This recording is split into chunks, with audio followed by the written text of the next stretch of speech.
प्रणाम, मैं समय हूँ। आज मैं आप सभी को ओरछा धाम के दर्शन कराने की ओर ले जा रही हूँ, जो कि मध्य प्रदेश में पड़ता है। ओरछा विश्व का एकमात्र स्थान है जहाँ के राजा भगवान श्री राम हैं, जिनका 600 वर्ष पूर्व राज्य अभिषेक हुआ था। दिल्ली से मध्य प्रदेश हम सड़क के रास्ते से गए और हम ग्वालियर रुके, क्योंकि एक दिन में ओरछा पहुंचना मुश्किल है।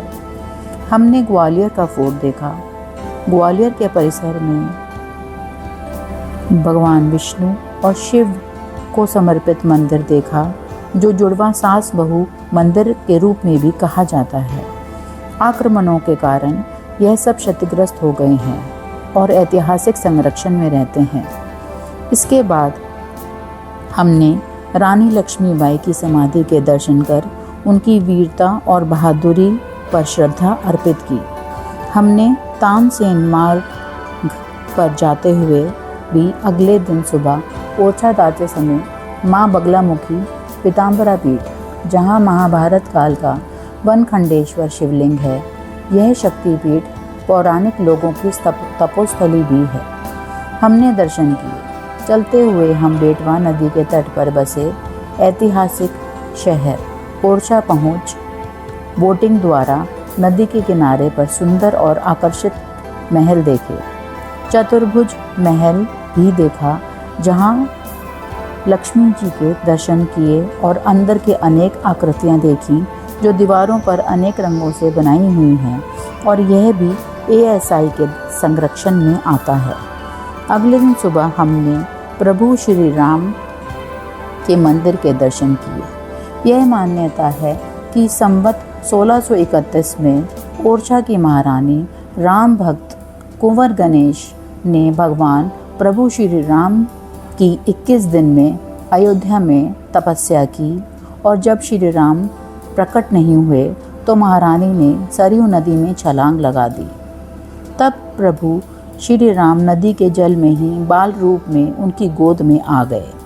फिर महारानी राम जी को पुष्य नक्षत्र में अयोध्या से ओरछा पैदल चलकर लाईं, और प्रभु के कहे अनुसार उन्होंने महारानी की रसोई में ही स्थापित हो गए।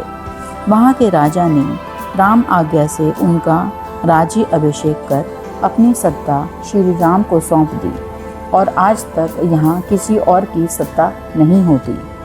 सौभाग्यवश आरती के समय पहुँच हमने श्री राम के दर्शन किए, जहाँ दिन में से 4 बार बंदूक की सशस्त्र सलामी अथवा गार्ड ऑफ ऑनर दिया जाता है। वहाँ से कुछ दूरी पर ही हमने हरदौल लाला के मंदिर के दर्शन किए, जो बुंदेलखंड के भाई के रूप में प्रसिद्ध हैं, और हर बहन शादी का पहला निमंत्रण हरदौल को देती है।